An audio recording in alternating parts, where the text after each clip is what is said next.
Oh, okay. The standards I've selected to teach a fourth grade ESL class were Literacy SL 4.1 and 4.2, which both are under this category of comprehension and collaboration, along with SL 4.4, Presentation of Knowledge and Ideas. Now, breaking it down, let's take a look at 4.1. Engage effectively in a range of collaborative discussions, one-on-one, in groups, and teacher-led, with diverse partners on grade 4 topics and texts, building on others' ideas and expressing their own clearly, with the end goal to do 4.4, presentation of knowledge and ideas under speaking and listening. Uh, 4.4 is report on a topic or text, tell a story, or recount an experience in an organized manner using appropriate facts and relevant descriptive details to support the main ideas and themes. Speak clearly at an understandable pace. So breaking it down, the content would be collaborative discussion, topics and texts, and ideas. And their skill would be to engage, to build, and express. For SL 4.2, their content would be portions of text read aloud or information that's presented in diverse media and formats. And their skill would be paraphrasing. So this combination of standards complement each other to provide an opportunity to build on each other's ideas as they engage in a range of collaborative discussions with diverse partners for the next 5 lessons. They had previously spent a lot of time writing and accomplishing tasks on their own, and now that that's done, we will now take their work to the next level using SL 4.1. The most important part of practicing is to express their ideas clearly and in an organized manner, which would which would be assessed along with literacy 4.2, where paraphrasing information through diverse media and formats of their choice. So this could be uh, video content or the student's piece of literature and the student's presentation, which they will do later in the unit. This goes hand in hand with SL 4.4, presentation of knowledge and ideas, where the emphasis is targeted towards retelling a concept or idea or recounting experiences in an organized manner. So when they're collecting their input as well as others' input towards a student's literature, they would be writing that down in their notebook and paraphrasing that as a formative assessment later on. Okay, so they would, within these groups, they will pull concepts from the literature and use critical thinking skills to explore specific elements that stem from those pieces of literature. They would pull these concepts on their own and approach it in a nonfiction, real world scenario perspective so that it can be researched and socially surveyed along with supporting data.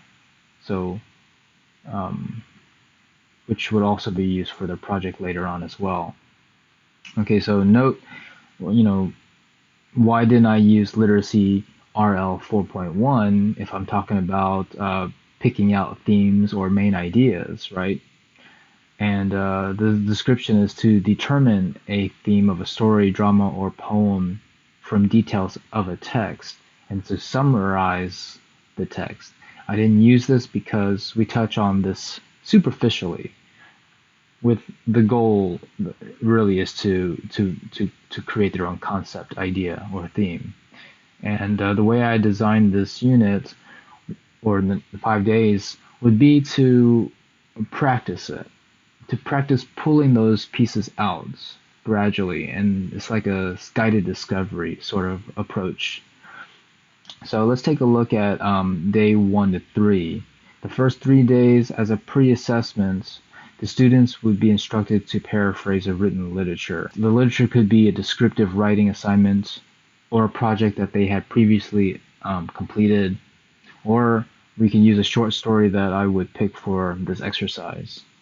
Now, if the class chooses to use their own literature, they would briefly paraphrase what another student's literature. So that's how we would warm up. Now, the goal is that this is the initial step to scaffold to a higher thinking task, to engage and expand on isolated concepts, specific concepts, and ideas that originate or stem from the piece of literature.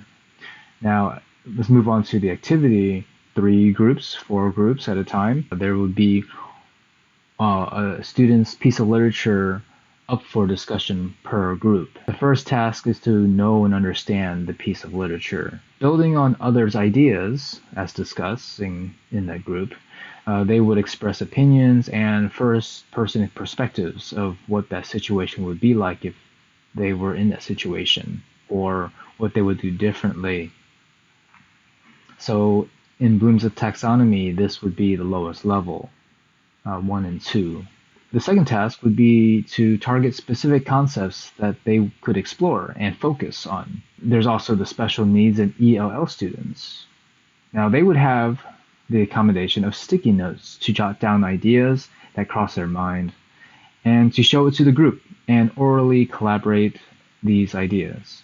Because while everyone is talking among themselves, they may lose their train of thought. So if they jot it down as the flow of thought, flow of consciousness goes through, they can write it down, and when it's their turn to talk, then they can just look at the notes. They should remain in the student's possession, the special needs or ESL student's possession, for paraphrasing a formative assessment at a later time. Now it's time for the group rotation. And then a different piece of literature would be assigned to each group. So the student author that was sitting there 2 to 3 times while others were moving around, now they get the opportunity to play the role of rotating around and giving input on other people's pieces of literature. So this repeats until the remaining 15 minutes of class, and we would proceed to a formative assessment. As a SL 4.2 and 4.4 assessment, formative assessment, the students should paraphrase a story they remember most by writing it in their notebook. So lesson 2, begin the class talking about synonyms. As an example, use the written paraphrase they wrote in lesson 1, and on the board the teacher would write down those words that they used, and as a class we would discuss different words and synonyms to describe the same thing, and how to rearrange the sentences so that it's not too similar to the original sentence. Then we resume with the same task as lesson 1 with rotations. The formative assessment for lesson 2 would be the same as lesson 1. Lesson 3, this is going to be a little different. Review the same exercise as lesson 2 about using synonyms and writing sentences differently without changing its meaning. So when you start the lesson that way, now they are keeping that in mind as they continue to rotate. As a formative assessment using 4.2 and 4.4 standards, core standards, everyone would try to paraphrase orally the different concepts and perspectives that they've contributed, or learn from other students' contributions to their literature. In lesson 4, we will play a video about paraphrasing, followed by a multiple choice assessment to see do they understand, thumbs down if they don't understand. Students receive a checklist and expectations of the project, and then we proceed with instructions for the project, which includes surveying, different types of homework. So I think we should end it there. Thanks for listening.